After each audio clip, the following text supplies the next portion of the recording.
Alright guys, good morning. Our topic for today is about raising children. Raising, padagpagpad ako. Okay. Unsa may mga nakita na to karon labi na sa presence nga kana ganing presence sa mga bata kung sa ilang mga batasan karon. Do we have the right to explain or do we have the right to complain? Ngano ingan na sila? Okay, like it's a little bit of examples like sa karong mga nakita na ko ang mga bata karon like, kuyo na kay manubog. um, do you have the courage to answer? Do you have the courage to understand? No, siguro kita naman sa dato pero murag kana ganing lisod ba, like lisod gani nga unsolvable kay na para sa uban gani nga nganong anak man na like nganong gahi na nag-ulo ang mga bata, nganong naa naman sila bastos kay nga mga ba o bastos kay manubag, nganong pati maestra wa naman sila respeto, pati mga tiguwang ana gani kana gamay ra na siya nga details pero it affects the future manggod. Okay, kana ganing gestures for being gentleman or gentlewoman dili na kay nato na masabtan gani nya kana ganing sportsmanship gani dili na kay nato na makita karon. How? Why? Okay, for me lang ha, for my experience, dili ginato na ma-blame ang mga bata. Okay, dili na to na ma-blame.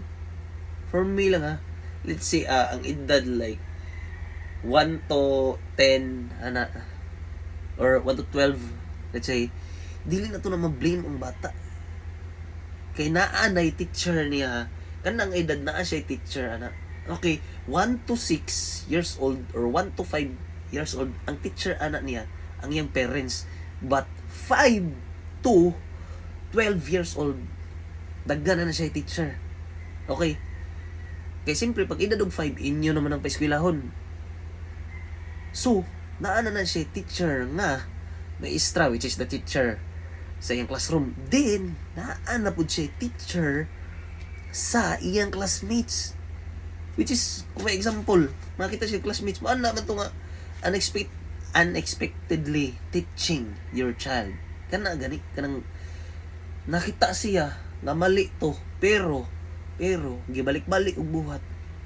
Which is, ma-feel niya nga sakto ba to? That is example of teaching your children also. But pag dili siya align sa imong batasan nga gitudlo sa imong bata, which is kasab-an nimo siya kung unsa iyang nakita or kasab-an nimo siya nga mali to ang iyang nakita, dili siya mo sundog. Pero kung ikaw mismo parents nga nagtudlo 1 years old to 5 years old ing ana pud imuha, which is a validation the attitude of your children is correct, and then towards that children he say or she so is correct. So pasabot ana mo build up na siyang batasan nga sakto mga itong gibuhat sa bata nga usa. So pasabot sakto pud akong gibuhat nganong badlungon mo ko sa akong maestra nga mali ko. Alright, daghan ay teacher niya, so maglibog na siya. Then pag edad na nag 6 padong 12 mas modaghan pag na kay nana na siya friend. Okay, so balik ko na to, kinsay ma-blame na to nganong ingana naman ang behavior sa mga bata, nganong daghan na may mali, nganong kanang kiyos naman kaayo og batasan ng mga bata unsa ba tungod na sa parents. First foundation sa ilang batasan is the parents. Second foundation sa ilang batasan is the society, is the environment. Okay, mao ginay first foundation. Pagikan sa balay ang ilang batasan gidala sa parents, pag abot didto collective attitude or collective nga batasan ilang makuha gani, collective ideas gani nang ginagmay ra ba nang ingana day, but it creates maghimo na siya kanang validation sa iyang utok nga pag abot sa inyong balay iya nang i-apply unexpectedly gani kanang kumbaga muscle memory kung siyang nakita dito siyang classmate yang i-apply sa inyong balay, pagkasab-an nimo as a parents mausab to mawa to, di ba? Pero kung dili na nimo mabantayan nga ang imong pagpadako gani dili kay ingon totally stricto, which is 100% correct na to kung unsay nakita niya nga mali sa gawas pag abot sa balay. Mali na pag abot sa balay. Okay, wa ko gibadlong ni mama, which is good na to para sa iya. Then kadto tanan mamelt to, mahimo na tog iyang tinuod attitude. Which is, maunang karon nga daggang kay mo complain mo ana ang parents nga pagdako na sa bata, gitarong man kana kog padako kanang ingana makagbatasan. No. Mali na siya. Okay. Luag manggod gamay good. As a parents, luag manggod gamay. Kumbaga i-consider nimo gagmay gani, i-consider nimo dili nimo tan-awon ang iyang batasan nga kanang nag-observe gani, then iyang gi-apply sa iyang lawas secretly. Di ba? Bata gud na, curious. So, pag abot na ng dako, matinga ka nga ang uban parents, happy kay silang bata nga well behaved niya, well mannered kayo. Pag abot sa public, pag abot bisag asa niya, may kaming istorya. It's because how they train their child, how they teach their child to be responsible. Ikaw sad kay, let's say other parents nga katong okay ra kay anong istriktuhan mo kay nimo bata na sila. No. Nag-anam-anam na sila build sa ilang kaugalingon og negative attitude nga ilang madala for the future.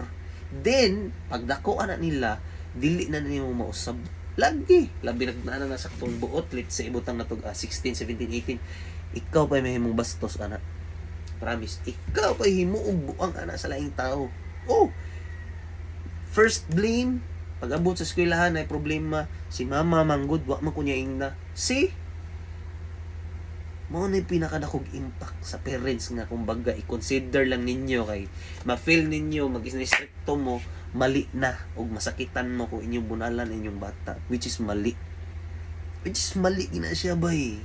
Mali gina sa parents ako dili ko parents, but ako mismo makita nako kung unsay pinaka-effective way. Dili masad ko ingon nga kasabot ko anak nila tanan, but 100% effective way is how you discipline your child into your home. Ana siya, how you make them understand the way he or she sees the things, how it works. Kumbaga ka na ganing unsa gani ka mo elaborate, unsa ka mo explain, unsa ka mo papasabot gani sa mga bata nga kana ganing maglibog pa sila pang anong gisipa to niya pa. Ikaw mana sang ka nga sa parents kung kuan gani makara kay paki iya mo tong gisipa nag-away ra man to sila feel nimo para sa imuhang nga parents okay ra to, but ang katong bata nga nangutana sa imuhang anak magets to niya nga okay ra ba man ipa. So pag abot ato didto nato siya nakalalis, which is nag-istorya ra unya iya tong dala ang imong istorya nga okay ra mo na inga na iyang gidala. No wonder iya putong si paon kay nakuha man siya validation sa imo nga okay ra.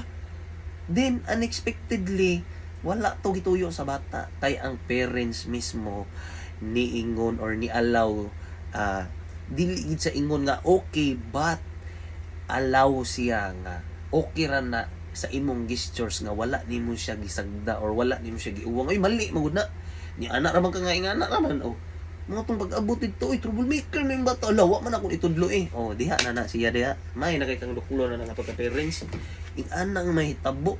So kung ikaw mismo parents ka nga daghan kay complain sa imong bata nga ni matured na nga nagbatasan niya wa ka nitudlo ana, well I have to remind you nga sa imong pagka-parents dili ko moingon nga daghan kay pagkuwang, pero daghan jud kay wala na bantayan nga kanang sa gagmay nimo nga details nga pag-ingon nimo nga pag-consider nimo nga okay ra lagi na kay bata pa na kana sa pag-ingana nimo, which is dako na kay nag-impact sa iya kay validated na sa imuha og sa iya constructed na nga okay ra ana ang mahitabo sa pagdako sa mga bata. So kung ikaw mismo ang nagtan-aw ni nga video dili ka ganahan nga ang imong bata maabot gani sa point nga i-blame ka or kumbaga magsakit imong dughan nga matured na sila, daghang gyapon sila wala na bawaan o kumbaga daghay pagkulang ba kana ganing ang pinakasakit biya sa parents no, like sa akong mama biya kanang makita nila ilang anak nga daghan sila pagkuwang. Mao gini pinakasakit sa parents gani. Like unfulfilled ang ilang papel, kumbaga ang ilang responsibility as a parents gani.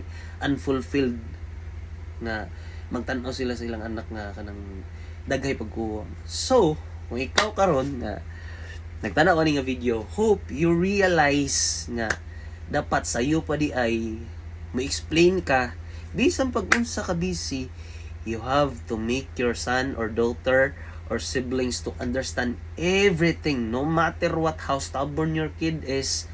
Kay imo ha, masanang anak, ikan, masana sa imo ha, you have to make them understand. Okay, pwede mamunal but not too much. Ang pinaka-importante, imo gid silang sabton kay sila ang bata. Okay, sila ang bata o sila ang kinahanglan og proper wisdom o proper explanation how it works life. Okay, nga nara. So hopefully nga dako ay nagtabang labi na sa inyo ha, like napong may gagmay nga bata o nya dili mo ganahan nga masayang ganit tanan inyong gihaguan for the future nga inyong gi-build up inyong anak sa ingana.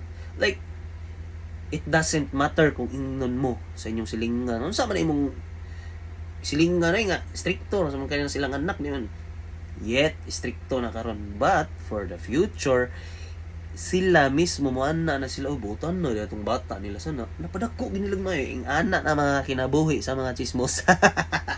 Ing ana na, pero sa karon na pa mo sa stage nga inyo pang gimelt inyong bata, so pag paningkamuti gina ninyo ayaw luoy-luoy yet maluoy ta, but think advance for the future. Okay, have a good day. Basta tarungon nyo yung anak ka, dili so kay totally nga kanang kuanon jud nga bigwasan jud anang sakto lang gid nga pagpasabot gid. Sakto lang, like elaboration ra gid may pinaka the best og empathy nga sabton sa ninyo before mo ma-explain sa tanan og before mo ma-stress, dapat sabton pud ninyo nga siya pa mismo pato ka gets. Okay, love you all guys, have a good day.